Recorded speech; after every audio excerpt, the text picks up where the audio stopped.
Moving on with today's episode of the GSMC Chip Shot Football Podcast, going back to a topic I touched on briefly last week, and that was the Michael Penix situation. Now, their general manager, Terry Fontenot, spoke more on the selection of Michael Penix, same with Raheem Morris, and of course they backed it. They explained their reasoning around him. You know, when he was selected number 8, I think a lot of people were very surprised, to say the least. You know, everybody thought it was a pass rusher. I really thought it should have been.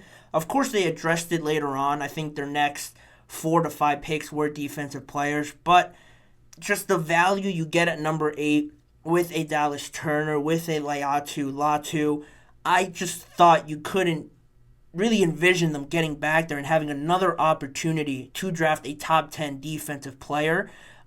Because of the way that they project themselves being, how good they're going to be with Kirk, with a new quarterback, you're not going to be picking in the top 10, regardless if you want a quarterback or a defensive player. I thought it was a great opportunity to draft a stalwart at the defensive side of the ball, but they decided to ensure their future going forward at the quarterback position. Why wouldn't you? You know, the most important position, arguably, in all of sports. So that was really the main basis of their argument from the Falcons, their general manager, and Raheem Morris. One thing that was brought up around this whole situation is how Kirk would respond to it. You know, his agent came out with a statement saying that he was really caught off guard by the Michael Penix situation. They didn't have a conversation. They didn't run it by him. And, you know, there were some weird feelings there around Kirk. You know, you sign a massive deal, $180 million for 4 years, and you'd expect, if the Falcons, which is really my main just quarrel with all of this, you spend a lot of money on Kirk, and then to invest that much money and then try and find another quarterback, regardless if you really like him, if you really liked Michael Penix, you wouldn't spend that much money on Kirk. You know, there was other options out there. Gardner Minshew signed with the Raiders. Jacoby Brissett signed a cheap deal with the Patriots. I don't see the problem with getting one of those guys. If you really, really loved Michael Penix and were always going to go with him, you could have saved a lot of money by going with those other guys if you were still going to draft Michael Penix. But on Friday, after the first round, Atlanta general manager Terry Fontenot talked more about their draft pick and the reasoning behind it. And he said, if you believe in a quarterback, you have to take him. And if he sits for 4 or 5 years, that's a great problem to have because we're doing well at that position. Now, he said that, and I have a few problems personally just with the way that he said it, and specifically with what he said there, as you can see on the title. Sitting 4 to 5 years and saying that, you know, believe. He used the word believe. If you believe in a quarterback, you have to take him. What does he mean by, you know, believe? If you believed in Michael Penix, you probably, again, wouldn't have spent $160, $180 million on Kirk Cousins. If you really wanted Michael Penix to be your guy, be the guy, the quarterback to move into the next 5, 6 years and so on, you can't tell me you would spend that much money on Kirk Cousins, because if Michael Penix comes in, you have that huge amount of money just sitting on the bench there. And if Kirk Cousins starts, you spend a first-round pick on a quarterback that's ready to play right now. In my opinion, if he signed with the Raiders or the Broncos, he would be their number one guy, and he'd be ready to play right away because he is also 24 years old. So now you're in a situation that it has never really seen before. You know, you have these quarterbacks sometimes that are drafted, and it leaves a lot of people surprised, like Jordan Love being selected to the Packers while they still have Aaron Rodgers. Aaron Rodgers, again, being selected while they have Brett Favre. And even in this year, Drake May being selected when they brought in Jacoby Brissett. You have those situations, right? And that's a situation I could fully get behind and support.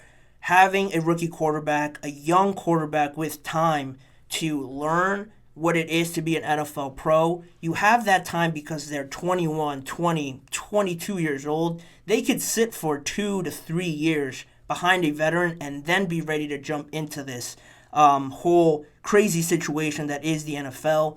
But the difference here is Michael Penix is 24 years old. So by saying now another part of Terry Fontenot's quote, sitting 4 to 5 years, I know he probably didn't mean it literally, but that is an idea if Kirk Cousins plays very well. Say he sits 3 years, now he's 27 years old, and he really hasn't had, if Kirk plays very well, to hold off Michael Penix for 3 years legitimately, he'll be 27 years old without having any real NFL reps, and then you have to work him in. I'm sure it'll probably go smoother than working in a younger quarterback, but at that point, after 4 to 5 years, he'll be 27, maybe 28 years old, and how could you... He'd be coming up on a contract extension at that point. Of course, you have the fifth-year option, but most rookie deals are 4 years with that fifth-year option for first-round picks. After that time, how could you think about extending him with Kirk being 38, 39 years old, and then you bring in Michael Penix after 4 to 5 years, like Terry Fontenot said? How could you think about extending Michael Penix and giving Michael Penix a contract that he would want if he hasn't had the necessary reps to learn and prove that he's earned that sort of contract at 27, 28 years old? He'll be coming up on an extension. Now you're left in a situation where, well, we had a good thing going with Kirk. Now he's, sort of moving on and declining. We'll just bring in Michael Penix without really knowing and seeing him in live action. Of course, he'll get live reps in preseason now. Maybe if Kirk gets injured again or isn't playing up to par, he could get in. But the way that they've laid this out, the way that they have these expectations for Kirk Cousins, for a quarterback that you signed for so much money, and think that Michael Penix is just going to come in and replace him because he plays better, I just think this wasn't really thought out too much. And again, this hasn't really happened before. A team signs a $100 million quarterback and they still draft a replacement for him. It's been similar situations with, like I mentioned, Jordan Love and Aaron Rodgers, but the difference there was Jordan Love was 21 years old and he sat for 3 years, and then when he was 24, he came in, had that experience learning behind one of the best, and you saw the fruits of that by, in his first year, coming in, leading them to the playoffs, and having great success because he had that downtime to get better and develop as a quarterback. Same thing with Rodgers. Same thing I expect to happen with Drake May. But time is really not on their side with Michael Penix and Kirk Cousins. Plus, just the fact, going back to them using a top 10 pick on Michael Penix to come in and be that eventual starter. They don't have the time because Michael Penix is already 24 years old, and you spent a lot more valuable pick on your future quarterback, where instead the Packers used the late 20s pick. Rodgers was drafted in the 20s as well, and it's just confusing for me to understand this reasoning. I can see why, you want to make sure you have good players there. Again, I want to state, as I did back on Friday, I think it was, I truly believe Michael Penix is a great player. The arm talent that he has, the accuracy most of all. He is a very good player. I'm a very big fan of him. But it just, I don't want to say a shame because, it's not a shame that he got drafted, but it's just a little upsetting to me because he could step in right away to any other team, arguably, and be their starting quarterback, and I would have loved to have seen him just step in right away. I thought he was ready. The experience he has, the injury history is there, but I thought he could step in right away and learn as he goes and just get the experience right away with owning a team, with making a team that drafted him his own. But now with Kirk there, it's going to always be brought up. If Kirk has a bad game, 3 or 4 bad games, how do they approach Kirk Cousins? Do they ask Michael Penix about it? How does Raheem Morris answer to that? There could be a lot of distractions there and a lot of things outside of football that get in the way of it.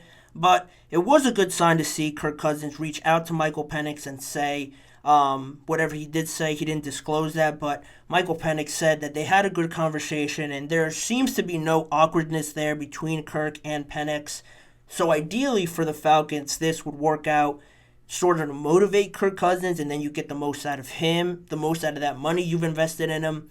That's ideal, and then Michael Penix can come in. But the biggest problem with me is this sort of turns into a Tua Tagovailoa situation almost with the Miami Dolphins. You look at that situation, and Tua comes in, becomes a starter, gets hurt, has a couple years where, there is some doubt there with the concussions and all the injuries. But then this past year, he has a very, very impressive season, was in the MVP conversation for a good part of that first half of the year, and then it ends how it ends, right? But regardless, he put up great numbers, and now the Dolphins are coming into a contract extension period, not seeing too much from Tua. He has one good year, but because of things obviously that they couldn't control, which is another thing that the Falcons, I just don't think, thought of with Tua and his situation.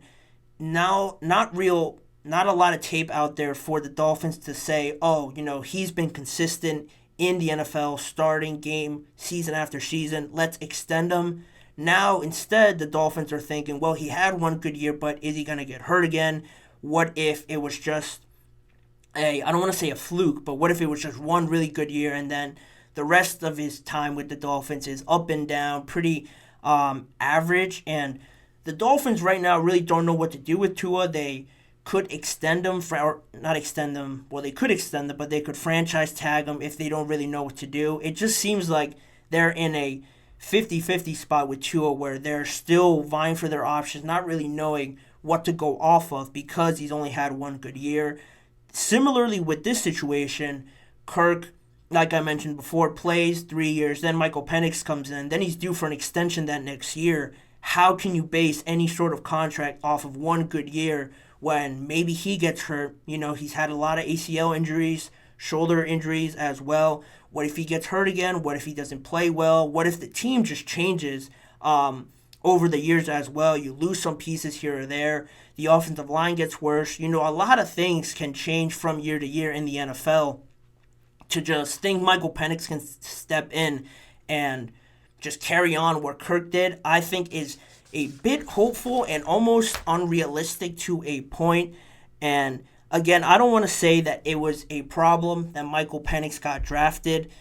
I just think he didn't fit into the right situation where he can step in right away and just really overall compete with some of these guys like Caleb, like JJ, maybe not so much Drake, but Bo Nix, all these guys that were projected and did go ahead of him. He doesn't get the opportunity now to go out there and show everybody why he was really a good guy and why he really should have been in conversations with being the second best quarterback, maybe the best quarterback.